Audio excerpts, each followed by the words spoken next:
Doing the front and rear brakes on this Hyundai Tucson 2006. Going to show you how to do the rears for now. Some tools you'll need are wrenches, at least a 9/16 and 11/16. Obviously your jack and lug wrench and all that, jack stand, new pads. So you'll need some grease, all purpose. I just got red grease. Disc pad tool, 14 and 9/16 socket, metal wire brush cleaner, then a couple ratchets and wrenches, some brake cleaner, and then some towels. Should be doing a lot of cleaning, a lot of brake dust getting in there. So you may need a couple other small items, but I believe that's pretty much the majority of what I use for this. So the first step we're going to have to do is to break the lug nuts loose, put a jack under, lift it up, then free them up the rest of the way, and then remove the tire. Then you'll be exposed directly to the brake caliper that's hanging out right there. And I will add this note in that for the front, it's the exact same process. The bolts are the exact same size on the caliper. The only difference is the size of the caliper, but you still have the same process. Take off those two 9/16, take off the caliper, press the piston in, swap the pads, then put it all back together. So I know when I was first learning, I'd like to watch a video and see exactly how it is inside, but like I was saying, it's pretty much the exact same thing, just the brake itself is smaller. So if you're watching this on the rear, you should be able to do the front with no problem. There's no difference to it. All right, so once you get your tire off, it's pretty simple from there. You're just gonna have two 9/16 bolts, one here, that hold on the caliper. The bracket will stay. That's held on back here with some bigger bolts, but we don't have to worry about that yet. Unless your bracket's broken or anything, that can stay. So you'll remove those two bolts. This will come off. It'll expose the two brake pads. So we're just gonna swap those pads out, compress the piston, put this back on. All right, so once you've taken off the caliper bolts, the two 9/16, you'll be here. And then the brake pads, I don't know if I can pry these out, but probably need a flathead or something to go pull these out. Mine are pretty stuck in there. So let me go ahead and do that, work at it in there, and then right in the rotor, pull those off. All right, so got them pried down loose. So I kept them in to show you. This is gonna be the part on the outside of your car that matches up with this one.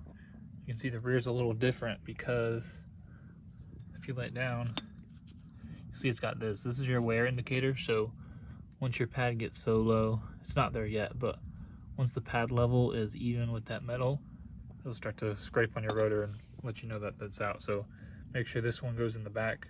This one's towards the front, the outside of the car. So here's the old pad that came off. I'm gonna set this up so you can see this. So here's the bracket that holds the actual material of the pad on. That is the thickness of the new one. So these are pretty worn. I'm surprised they weren't squealing yet, but if you got squealing, it's probably because these are so low. Then you just want to take a wire brush and then some brake cleaner and scrub around those parts, all in here, the rotor, and then go give it some brake cleaner to get all that dust out. All right, so once you clean everything, you're gonna want to put the new pads in.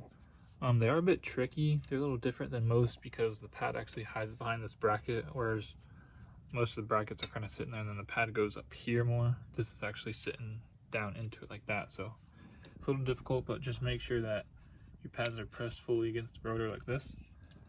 And then your next step is going to be to take out the grease pins. These are a little extra step. You don't really have to, but I like to re-grease everything. So you're going to want to hold this boot with one hand and then wiggle this out with the other.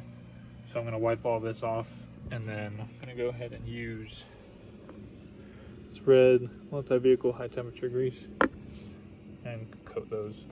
All right, so I've got a pretty thick coat on there, and you can't ever grease these too much because you're going to want them to slide around. So do that, just press it back in, then make sure that the boot seats back up against it like that. And then I'm just going to go ahead and wipe off any excess grease here. So I'm going to do the same with that one next. Another note is to, when I said about this grease, to use this kind. I mean, if you have this kind laying around, use it, but I just realized that most people probably won't have an entire bottle like this, and since you don't need this much, They do sell, when you buy your brake pads, they sell a little like ketchup packet size of the NACs, so you can just use that because you hardly need any. So don't worry about getting one of these if you don't need it. Alright, so I got my tool set up here. This is preventing this from sliding backwards, and so the only place it can go is in, which will compress this piston. So if I haven't explained this thoroughly enough, it's a little hard without doing a whole video on it, but go watch how to use caliper tool, so you can see that. So I'm going to go press that piston in, then we'll lay the caliper back on and put everything back together. Alright, so you can see that this piston is now compressed all the way flat in.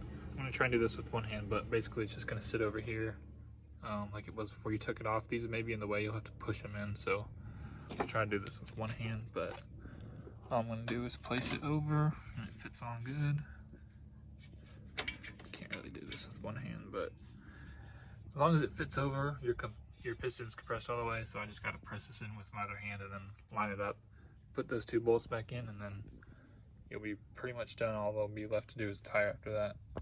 So when I originally took these 9/16 off on the back here, the two that hold the caliper to the bracket, they just broke free with some force, but when I put the new one on, the actual slide pin bolt would spin around, so I had to take an 11/16 wrench and hold that in place while I tightened this down, just to make sure it was secure.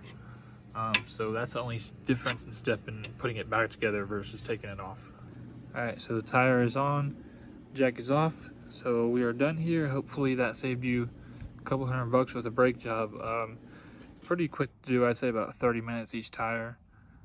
Depends how much cleaning and all that you have to do, but yeah, fairly quick job, fairly easy job, so hopefully that helped.